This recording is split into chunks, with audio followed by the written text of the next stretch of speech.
MSBTची समर 2026 exam झाल्यावर तुमचे paper कसे चेक होणार, डिजिटल इव्हॅल्युएशन प्रोसेस सुरू झाली का, रिझल्ट लवकर लागेल का, या सर्व गोष्टीचा विचार आपण आजच्या व्हिडिओमध्ये करणार आहे. मी तुम्हाला कंप्लीट प्रोसेस सांगणार आहे.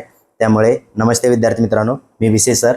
आजच्या व्हिडिओमध्ये मी तुम्हाला MSBTची लेटेस्ट अपडेट देणार आहे, ज्यामध्ये मी तुम्हाला जे वर सांगितलेले पॉईंट्स आहेत ते सर्व कव्हर करण्यात येतील. आता सगळ्यात अगोदर आपण हे बघणार आहे की डिजिटल इव्हॅल्युएशन प्रोसेस म्हणजे काय. बघा विद्यार्थी मित्रांनो, तुम्हाला माहिती आहे की ट्रॅडिशनल पद्धतीनं तुमचे पेपर हे RSCला जात होते आणि त्या ठिकाणी ऑफलाईन तुमची चेकिंग होत होती. बट मागच्या वर्षीपासून MSBTनं डिजिटल इव्हॅल्युएशन प्रोसेस ही फॉलो केलेली आहे. आता डिजिटल इव्हॅल्युएशन प्रोसेस म्हणजे काय, तर तुमचे पेपर हे स्कॅनिंग सेंटरवरती स्कॅन केले जातात आणि ते स्कॅन केलेली कॉपी MSBTच्या सॉफ्टवेअरच्या एक्झामिनेशन लॉग इनमध्ये जातात आणि ज्या ठिकाणी तुमचे पेपर चेक होतात त्याला म्हणतो DEC सेंटर, म्हणजे डिजिटल इव्हॅल्युएशन सेंटर. त्या ठिकाणी स्टाफच्या लॉग इनमध्ये जातात आणि तिथे तुमचे पेपर चेक केले जातात. आता यानं काय होतं तर बघा, ट्रॅडिशनल पद्धतीपेक्षा यामध्ये ट्रान्सपरन्सी राहते. प्रत्येक विद्यार्थ्याचा पेपर आपल्याकडे स्कॅन केलेला असतो, त्याचं रेकॉर्ड राहतं प्रॉपर. त्याचबरोबर ह्युमन एफर्ट जो आहे तो कमी लागतो आणि एरर जो आहे तो मिनिमाइज होतो. ठीक आहे, आता हे झालं डिजिटल इव्हॅल्युएशन प्रोसेस, समजलं असेल तुम्हाला. आता बघूया आपण की आता करंट जे समर 2026 आहे, तर करंट एक्झामची आजच्या घडीला कंडिशन काय आहे. ठीक आहे, म्हणजे प्रोसेस कुठपर्यंत आलेले आहे. विद्यार्थी मित्रांनो बघा, डिजिटल इव्हॅल्युएशन प्रोसेसमध्ये तुमचे पेपर हे 3 टप्प्यामध्ये चेक केले जातात. त्याला म्हणतो आपण लॉट 1, लॉट 2, लॉट 3. लॉट 1 हा DEC सेंटरला ऑलरेडी आलेला आहे 3 दिवसापूर्वी. ठीक आहे, म्हणजेच काय, तर पहिल्या आठवड्यातले जेवढे पेपर झालेले आहेत ते सर्व पेपर डिजिटल इव्हॅल्युएशनसाठी आलेले आहेत. त्याची पेपरची चेकिंग ही प्रॉपर सुरू आहे. 50% पहिल्या लॉटमधले 50% पेपर चेक पण झालेले आहेत. ठीक आहे, आता चेकिंग दरम्यान माझ्या असं निदर्शनास आलेलं आहे की जे पेपर बॅकलॉगचे होते ते विद्यार्थ्यांनी अटेम्प्टच केलेले नाही आहेत.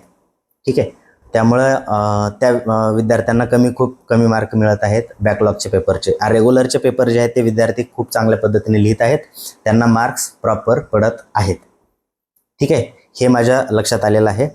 आता मी शेवटी तुम्हाला ह्या व्हिडिओच्या शेवटी काही इम्पॉर्टंट टिप्स देणार आहेत, ज्यानं काय होईल, तुम्हाला जे रिमेनिंग पेपर आहेत त्यामध्ये तुम्हाला त्याचा बेनिफिट होईल. त्यापूर्वी डिजिटल इव्हॅल्युएशन प्रोसेस आहे, स्टेप बाय स्टेप मी तुम्हाला पूर्ण डिटेल सांगतो. बघा, तुम्ही एक्झाम सेंटरवरती पेपर लिहिता. पेपर लिहून तुम्ही तुमच्या इन्व्हिजिलेटरकडे जमा करतात. इन्व्हिजिलेटर तुमच्या एक्झाम सेंटरमध्ये जमा करतो. एक्झाम सेंटरमधून ते पेपर जातात DC सेंटरला, त्याला म्हणतो डिस्ट्रीब्युशन सेंटर. डिस्ट्रीब्युशन सेंटरमधून ते जातात स्कॅनिंग सेंटरला. स्कॅनिंग सेंटरला पेपर स्कॅन केल्यानंतर ते पुढे पाठवले जातात MSBTच्या सर्व्हरवरती. MSBTच्या सर्व्हरवरती पेपर गेल्यानंतर तिथून ते डिजिटल इव्हॅल्युएशन सेंटरला पाठवतात, त्याला म्हणतो आपण DEC सेंटर. डिजिटल इव्हॅल्युएशन सेंटरला पेपर गेल्यानंतर तिथून ते एक्झामिनर म्हणजेच टीचरच्या लॉग इनला जातात. त्या ठिकाणी टीचरला तुमचा ॲन्सर शीट, जे 32 पेजची तुमची ॲन्सर शीट आहे ती पूर्ण त्या ठिकाणी दिसते आणि त्या दिसलेल्या ॲन्सर शीटवरनं तो इव्हॅल्युएट करतो. इव्हॅल्युएट करताना ते मार्क्स जे आहेत ते डायरेक्टली डिजिटली त्या ठिकाणी दिले जातात माऊसचा यूज करून. ठीक आहे, तर क्वेश्चन पहिले सिलेक्ट करायचा, त्यानंतर राईट क्लिक करून तुम्हाला डिफरंट मार्क्स त्यानुसार दिले जातात. आता बघा, एक गोष्ट तुम्ही ऑब्झर्व केलेली असेल की मागच्या वेळेस अगोदर काय होतं की तुम्हाला फोटोकॉपी आणि रिटोटलिंग, त्यालाच रिचेकिंग असं म्हणतो, हे 2 सिस्टीम येत होत्या. म्हणजे 50 रुपये भरल्यानंतर तुमचे टोटल केले यायचे, रिटोटलिंग व्हायची.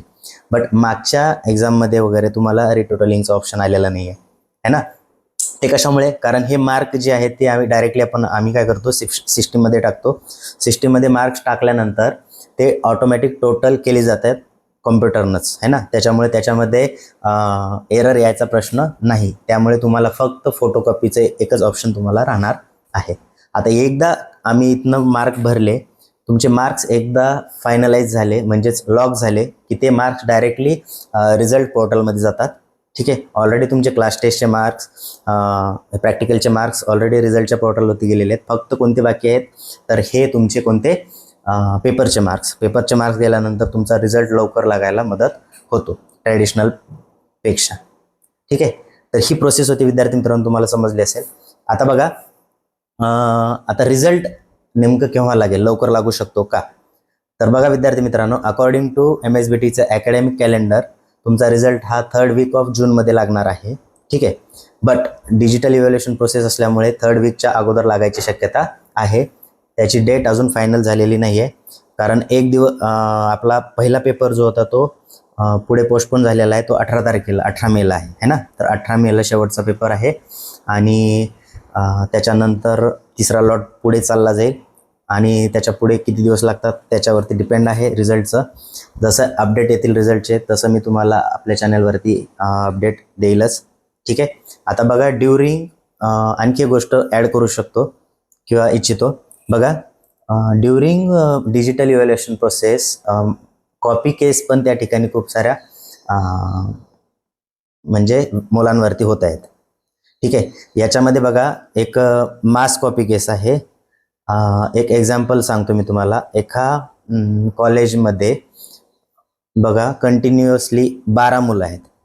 प्रत्येक मुलाचा क्वेश्चन नंबर, क्वेश्चनचा सिक्वेन्स, ॲन्सर सगळ्यांचं सेम. ठीक आहे. मग अशा केसमध्ये त्या कॉलेजवरती मास कॉपी केसची प्रोसेस ही DEC मधनं झालेली आहे. ठीक आहे. त्याच्यानंतर बघा कॉपी केसचे जे नवीन नियम आहेत मी तुम्हाला मागच्या व्हिडिओमध्ये पण सांगितलं होतं. तर ते जर नियम तुम्ही सगळे वाचले नसतील तर त्या ठिकाणी वरती आय बटनवरती तुम्हाला लिंक आली असेल, त्याच्यावरती जाऊन तुम्ही तो व्हिडिओ बघू शकता.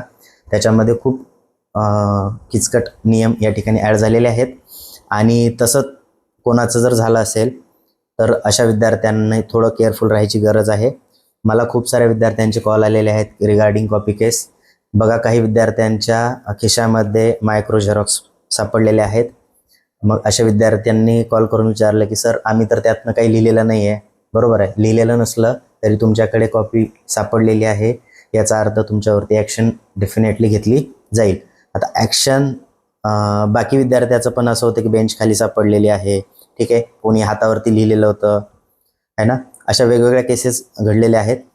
आता बघा विद्यार्थी मित्रांनो, याच्यामध्ये बेसिक जर सांगायचं झालं तर काय आहे की पहिली पनिशमेंट जी आहे ही तुमचा तो पेपर जो आहे तो कॅन्सल होतो.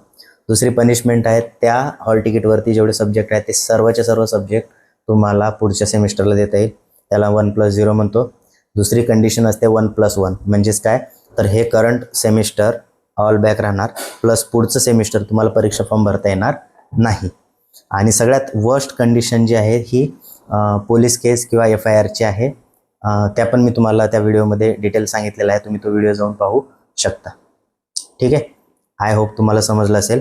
तर विद्यार्थी मित्रांनो बघा, एक शेवटी एकच सांगेल, ज्या टिप्स होत्या त्या टिप्स मी तुम्हाला सांगतो. आता या ठिकाणी बघा डिजिटल इव्हॅल्युएशनमध्ये रिचेकिंगचे चान्सेस खूप कमी असतात. दुसरं मुद्दा, स्टेप मार्किंग ही स्ट्रिक्टली फॉलो करते MSBT. त्यामुळे जर न्यूमरिकल असेल तर त्या ठिकाणी स्टेपला तुम्हाला मार्क्स मिळतात. फायनल ॲन्सर नाही आलं तरी तुमचे जेवढ्या स्टेप्स करेक्ट आहेत तेवढे तुम्हाला मार्क्स त्या ठिकाणी दिले जातात. ज्या विद्यार्थ्याची हँडरायटिंग चांगली असते म्हणजे क्लिअर असते अशा विद्यार्थ्यांना त्याचा बेनिफिट होतो, मार्क्स चांगले मिळतात. आणि तुमच्या ज्या सब्जेक्टमध्ये डायग्राम्स असतात ह्या डायग्राम्स क्लिअर असणं खूप इम्पॉर्टंट आहे. डायग्राम क्लिअर असेल आणि त्या ठिकाणी नावं वगैरे त्याचे व्यवस्थित दिलेले असतील तर त्याचे पॉझिटिव्ह इम्पॅक्ट पडतो आणि त्याचे मार्क्स तुम्हाला चांगले मिळतात. ठीक आहे. त्यानंतर क्वेश्चन जे आहे हे क्वेश्चन तुम्ही कुठेही लिहू नका. म्हणजे क्वेश्चनचा सिक्वेन्स जो आहे, सपोज तुम्हाला पहिल्या क्वेश्चनमधले येत नसतील आन्सर, तिसऱ्या क्वेश्चनमध्ये येत असतील तर डायरेक्टली पहिलं पेज जे आहे त्याच्यावरती क्वेश्चन नंबर 3 टाका. त्याच्यातलं ABCD जे आहे ते लिहा. आणि जर त्यातलं सबबिट तुम्हाला एखादं आठवत नसेल तर त्यासाठी तुम्ही जागा सोडा. नंतर फ्रेश पेजवरती पुढचा क्वेश्चन करा. मेन क्वेश्चन जे आहे ते क्वेश्चन्स आणि त्याच्यामधले सब क्वेश्चन जे आहेत हे कंटिन्यूमध्ये राहू द्या. बरेच विद्यार्थी काय करतात, पहिल्यातला A इथे लिहिला, दुसऱ्या पेजवरती तिसऱ्यातला B लिहितात, त्याच्याच खाली लगेच चौथ्यातला A. असं करू नका, है ना. तर असं जर केलं तर विनाकारण जो चेक करणार आहे त्याची वेळ वाया जातो. प्लस तुम्हाला जर त्याला पॉझिटिव्ह वेनं जर पास करायचं असेल तर ते पण त्याला जमत नाही. तसेच बघा जे बॅकलॉगचे पेपर आहेत ते विद्यार्थी खूप कमी अटेम्प्ट करत आहे. खूप कमी अटेम्प्ट करतायत. त्यामुळे त्या विद्यार्थ्याला मार्क द्यायचे कसे प्रॉपर तेही समजत नाही.